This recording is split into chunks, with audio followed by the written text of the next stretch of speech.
Hi everybody, जो भी dentist India Pakistan से मुझे फॉलो करते हैं उनके अक्सर मुझसे ये सवाल होते हैं कि प्लीज़ ये बताएं कि कनाडा में डेंटिस्ट्री कैसे फॉलो की जाती है।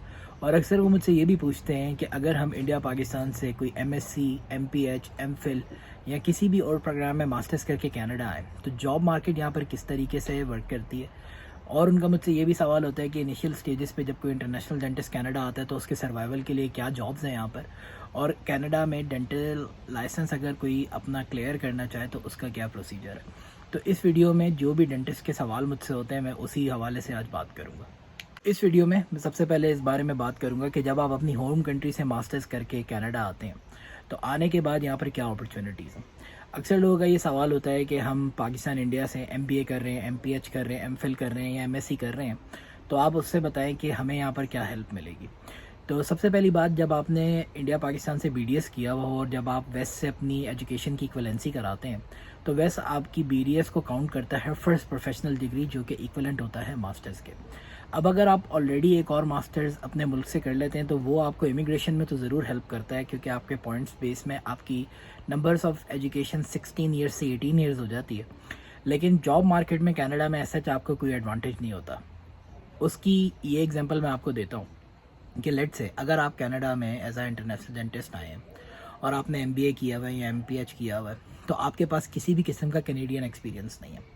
शुरू में आपको स्टार्ट स्क्रैच से करना पड़ेगा। स्क्रैच से मेरी मुराद ये है कि पहले आप जाएंगे, जॉब सर्चिंग करेंगे। अगर तो किसी ने आपको किसी रिसर्च में अपने पास एनरोल कर लिया तो आपकी एजुकेशन का आपका एडवांटेज हुआ, वरना 90% ऑफ द चांसेस यही होते हैं कि वो आपसे यही कहते हैं कि आपके पास कोई कैनेडियन एक्सपीरियंस नहीं है, ना ही कोई कैनेडियन एजुकेशन का एक्सपीरियंस है, तो आप कोशिश करें कि यहाँ पर इनरोल हो और यहाँ से मास्टर्स करें। इसीलिए मैं ज़्यादातर लोगों को इनकरेज करता हूँ कि जब आप इमिग्रेशन पे आते हैं तो यहाँ पर आके आप अपना स्टूडेंट लोन भी ले सकते हैं, और उसकी बेस पे अगर आप यहाँ से मास्टर्स करें तो उसके आपको दो एडवांटेजेस ये होंगे। ए, आपकी दुनिया की सबसे टॉप यूनिवर्सिटीज़ जो नॉर्थ अमेरिका की हैं उसमें से आप एक अपना मास्टर्स करेंगे तो आप ग्लोबली तौर पे बहुत अच्छी सिचुएशन में आ जाते हैं किसी भी जगह पे जॉब करने के लिए। दूसरा जो आपका एडवांटेज होगा, जो कैनेडियन एक्सपीरियंस जब आप जॉब मार्केट के लिए जाते हैं तो वो आपके ऊपर से भी बात ख़त्म हो जाएगी, क्योंकि आपकी जो सारी एजुकेशन है वो कनाडा की हुई हुई है। एग्जाम्पल के तौर पे मेरे कुछ दोस्त अभी एमपीएच करके आए हैं आगा खान यूनिवर्सिटी से, कराची से, तो 6-7 महीने उनको हो गए हैं कनाडा आए हुए। लेकिन वो जॉब मार्केट में यही है कि जब भी किसी जॉब के लिए जाते हैं तो ऐसे कोई ना जॉब मिल रही है ना, प्लस ये कि वो यही है कि आपका कोई कैनेडियन एक्सपीरियंस नहीं है। दूसरा ये कि कनाडा में जो डेंटिस्ट्री फॉलो होती है वो बाय द बुक होती है। यहाँ पर कोई क्वैक्स नहीं है जैसे इंडिया पाकिस्तान में होते हैं। कोई आपको इस तरीके से हायर नहीं कर लेता कि आपके पास सर्टिफिकेट नहीं है। तो अक्सर लोगों का ये सवाल होता है कि हम एज अ डेंटिस्ट अगर कनाडा आएंगे तो आके करेंगे क्या, हम एज अ डेंटल असिस्टेंट काम कर सकते हैं? नहीं, आप नहीं कर सकते, वो आपको लाइसेंस चाहिए उसके लिए। आप एज अ डेंटल हाइजीनिस्ट काम कर सकते हैं? नहीं, वो भी नहीं कर सकते। डेंटल हाइजीनिस्ट बनने के लिए या डेंटल असिस्टेंट बनने के लिए, डेंटल असिस्टेंट बनने के लिए 1 साल का कोर्स है, उसकी फ़ीस है तकरीबन $12,000। उसमें वो आपको कनाडा स्टैंडर्ड के हिसाब से एक्सरे लेना सिखाते हैं और आपने एज असिस्टेंट यहाँ पे जो जो अपनी ड्यूटीज़ परफॉर्म करनी है वो सिखाते हैं। उसकी आवरली पे होती है $25 पर आवर। तो 12,000 रुपये लगा के अगर आपने डेंटल असिस्टेंट बनना है तो उसका कोई पॉइंट नहीं है। दूसरा, कुछ लोग पूछते हैं कि अगर हम डेंटिस्ट्री छोड़ के यहाँ पर आके एज अ डेंटल हाइजीनिस्ट बन जाए तो आप बिल्कुल बन सकते हैं, लेकिन कनाडा में बीडीएस करने के बाद आप डायरेक्ट आके डेंटल हाइजीनिस्ट नहीं बन सकते। आपको 2 साल के लिए एक डेंटल स्कूल जाना पड़ेगा जहाँ से आप दोबारा हाइजीनिस्ट का कोर्स करेंगे। कनाडा में डेंटल हाइजीनिस्ट की जो पे है वो $50 पर आवर से लेकर $100 के पर आवर पे वेरी करती है। लेकिन ये उस वक़्त आपको होगा जब आपने अपनी डेंटल हाइजीनिस्ट कनाडा से किया हुआ हो। डेंटल हाइजीनिस्ट बनने के लिए जो फ़ीस है वो तकरीबन $60,000 है। Toronto school of auxiliaries and dental hygiene अगर आप गूगल करें तो आपको उनके ऊपर उनका पूरा फ़ीस स्ट्रक्चर मिल जाएगा। अभी ये प्रॉब्लम है कि कनाडा में बहुत ज़्यादा इमिग्रेंट आ गए हैं। अगर आते के साथ ही आप डेंटल हाइजीनिस्ट की तरफ जाना चाहते हैं तो वो भी आपको नहीं होगा, क्योंकि वो आपको वेट लिस्ट पे रखेंगे और वेट लिस्ट आजकल 2 साल की चल रही है। तो लेट से अगर कोई इंटरनेशनल डेंटिस्ट 2024 में आता है तो वो 2026 से पहले पहले कनाडा में एज अ डेंटल हाइजीनिस्ट की पढ़ाई नहीं कर सकता। 2028 में ग्रेजुएट होगा, उस वक्त जॉब मार्केट क्या होगी वो एक अलग बात है। बहुत ज़्यादा लोग मुझसे ये भी सवाल करते हैं कि आप कनाडा की ना जॉब मार्केट का बताएं। तो आज की मार्केट का तो मैं आपको बता दूंगा, लेकिन आपके आने में 2 साल हैं तो उस इन्फॉर्मेशन का आपका कोई फ़ायदा नहीं।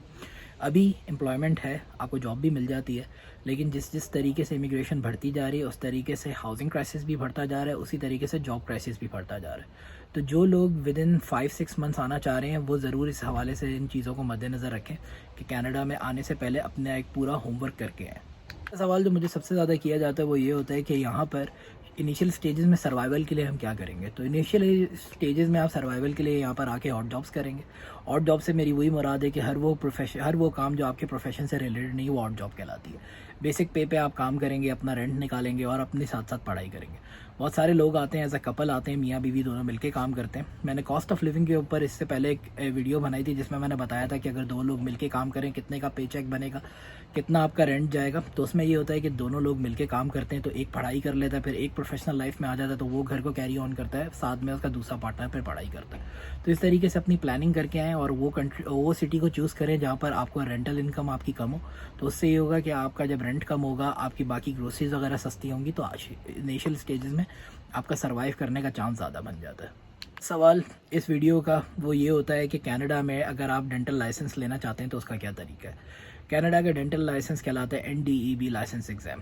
जब भी कोई इंटरनेशनल डेंटिस्ट पाकिस्तान से अपनी NDEB की प्रोफाइल बनाता है तो उसके मुझसे बहुत सारे सवाल आते हैं कि पेपर कैसे पास होगा, क्या प्रोसीजर है। तो इस वीडियो में मैं उस हवाले से भी बताऊँगा। तो जब आप NDEB की प्रोफाइल बनाते हैं जिसकी कॉस्ट $1200 है, आप अपने सारे डॉक्यूमेंट्स वगैरह कोरियर करते हैं। 1 साल लगता है आपकी प्रोफाइल एक्टिव होने में। जब आपकी प्रोफाइल एक्टिव हो जाती है तो उसके बाद आप अपना पहला एग्ज़ाम बुक करते हैं जिसको AFK एग्ज़ाम कहते हैं। उस एग्ज़ाम की फ़ीस जो है वो $500 है। वो नॉर्थ अमेरिका में साल में 2 बार कंडक्ट होता है। तो वो आप देखेंगे कि कहाँ पर आपकी अवेलेबिलिटी आ रही है। मॉन्ट्रियल, टोरंटो, कैलगरी, जिस भी जगह पे आपको सीट मिल रही है आप उसको बुक करके वहाँ जाके वो एग्ज़ाम दे दें। AFK एग्ज़ाम देने के बाद जब आप उसमें अच्छा स्कोर करते हैं तो उसके बाद आपका चांस बनता है कि कोई यूनिवर्सिटी अगर आपको ऑफ़र करे कि आप आएँ हमारे पास DDS कंटिन्यू करें 2 साल के लिए। बहुत सारे लोगों का ये भी सवाल होता है कि अगर हमने AFK एग्ज़ाम पास कर लिया तो हमें स्टूडेंट लोन कैसे मिलेगा, हम कैसे आगे पढ़ेंगे। तो यहाँ पर बहुत ज़्यादा कमर्शियल बैंक्स जो हैं वो आपको लोन देने को तैयार होते हैं क्योंकि यहाँ पर बहुत ज़्यादा डिमांड है डेंटिस्ट की भी और डॉक्टर्स की भी। लोन मिलने का कोई इशू नहीं है, लोन आपको कमर्शियल बैंकों से मिल जाएगा। उनका यही टारगेट होता है कि आप पढ़ाई कर लें, पढ़ाई करने के बाद जब आप अच्छा कमाने लगेंगे तो लोन आप रिटर्न कर दिएगा। इन मुल्कों में ये बड़े एडवांटेज होता है कि अगर कोई पढ़ना चाहे, आगे बढ़ना चाहे, गवर्नमेंट के तौर पे या बैंकों के तौर पर आपको बहुत ज़्यादा हेल्प की जाती है।